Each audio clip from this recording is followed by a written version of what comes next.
मांगे मोती मिले, मांगे मिले ना भीख। जी हाँ दोस्तों, ये बात सही है तो लाइक जरूर करें और शेयर जरूर करें। साथ ही सब्सक्राइब कर ले DK Hindi news YouTube channel को। हम बताने जा रहे हैं एक वास्तविक घटना कि दुकानदार ने अपना उधार दिया हुआ सामान का पैसा कैसे लिया बिना किसी झगड़े और शिकायत के, किसी तरह की गर्म शोर के। जी हाँ, तो सुनिए पूरी बात ध्यान से और वीडियो को देखिए अंत तक, जब भी समझ में आएगा। अगर आपके भी दुकान है या किसी को उधार पैसा दिया हुआ है तो।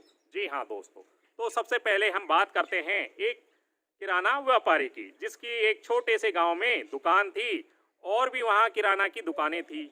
अब चूंकि किराना का सामान आपको पता है दोस्तों, ज़्यादातर क्या है महीने में लिया जाता है और महीना भर चलता रहता है, आना जाना। कभी चीनी खत्म तो कभी दाल खत्म, कभी तेल खत्म तो कभी क्या है चावल खत्म, कभी गुड़ खत्म। जी हाँ, और हम क्या करते हैं, हमारे आसपास की दुकानदार के पास जाते हैं उस सामान को लेने के लिए।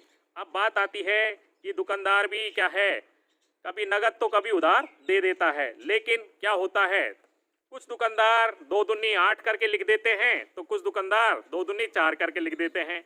ये दुकानदार कुछ अलग किस्म का था। इन्होंने क्या है अपना बही का था बना रखा है, जिसमें जो भी सामान देते, जितने रुपए का देते, उसके सामने वो साइन करा लेते। 100 रुपए का सामान है, 50 रुपए का सामान है, चाहे 10 रुपए का सामान है।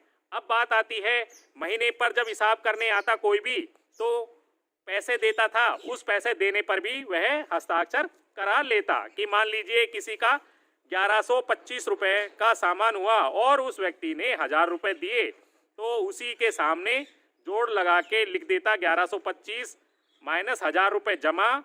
जी हाँ, बकाया 125 रुपए। जी हाँ, प्रति माह वह इस तरह हिसाब जोड़ता गया और महीने दिन साल गुजरते गए। धीरे धीरे क्या है 125 रुपए वाली गणित क्या है हजारों में कब बदल गई पता ही नहीं पड़ा।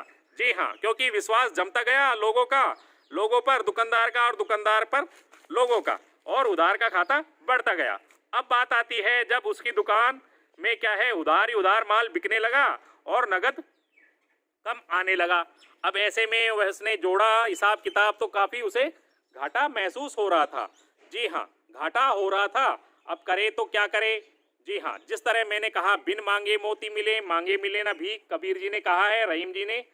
जी हाँ, तो वही क्या है रवैया अपनाया दुकानदार ने। सबसे पहले उन्होंने उस सामान की लिस्ट बनाई जो वह ज्यादातर उधार में देता था। उस सामान को उसने ब्लैक लिस्ट में डाल दिया, यानी मंगाना बाहर से बंद कर दिया।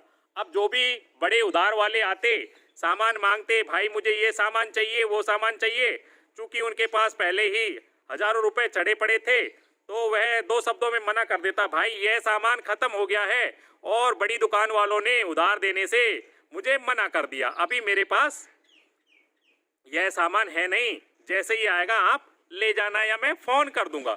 अब चूंकि दुकानदार ने इनडायरेक्ट वे में ग्राहक से कह दिया कि भाई तूने पैसा नहीं दिया इसलिए मैंने सामान नहीं मंगाया। जो समझदार व्यक्ति थे वो इशारों में समझ गए। जी हाँ, कि समझने वाले समझ गए, ना समझे वो क्या है, वो तो वही हैं। क्यों दोस्तों, अब इसी तरह का रवैया अपनाया अपने सभी ग्राहकों के साथ दुकानदार ने। उसने सोचा कोई दिक्कत नहीं, 1 महीने दुकानदारी नहीं होगी, 2 महीने दुकानदारी नहीं होगी।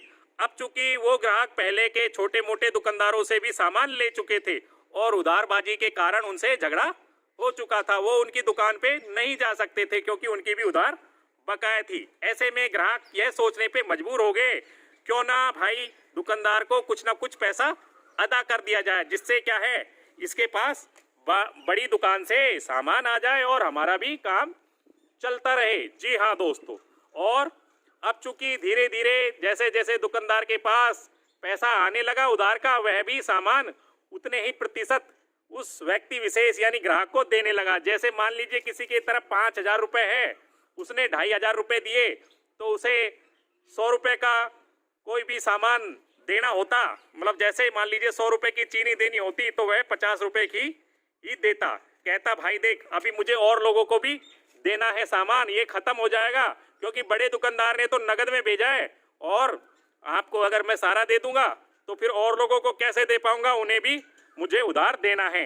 यानी सामान पैसे देने के बाद भी दुकानदार ने ग्राहक को शर्मिंदा कर दिया कि भाई तूने पूरे पैसे नहीं दिए हैं, इसलिए तुझे पूरा सामान नहीं दूंगा। जी हाँ, अब ऐसे में शर्मिंदा होके ग्राहक भी क्या है, पूरा का पूरा पैसा, जैसा किसी का 5,000 बकाया है तो 5,000 रुपए देना पड़ा। क्योंकि आपको पता है परचूनी का सामान आए दिन हमारे यहाँ खत्म होता रहता है। चीनी खत्म हो गई तो हम चीनी लेने जाएंगे, चाय खत्म होगी तो चाय लेने जाएंगे। महीने में 15 दिन परचूनी के सामान यानी किराने के सामान वाले के पास हमारा आना जाना लगा रहता है। सोचिए किसी दिन उसने हमें चीनी दे दी और चाय नहीं दी तो हमारी चाय का जायका कैसे बैठेगा।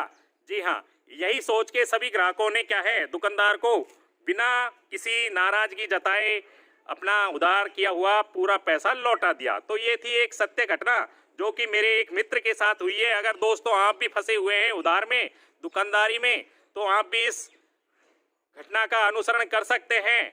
यह अंजाम क्या होगा यह आप पे लागू है। साथ ही सब्सक्राइब कर ले DK Hindi news YouTube channel, ताकि मिलती रहे आपको अच्छी और बढ़िया सत्य घटनाओं पर हुई जानकारियां, जिनसे हमें एक अच्छी सीख मिलती है कि किस तरह दुकानदार ने पैसा लिया अपना उधार दिया हुआ सामान का।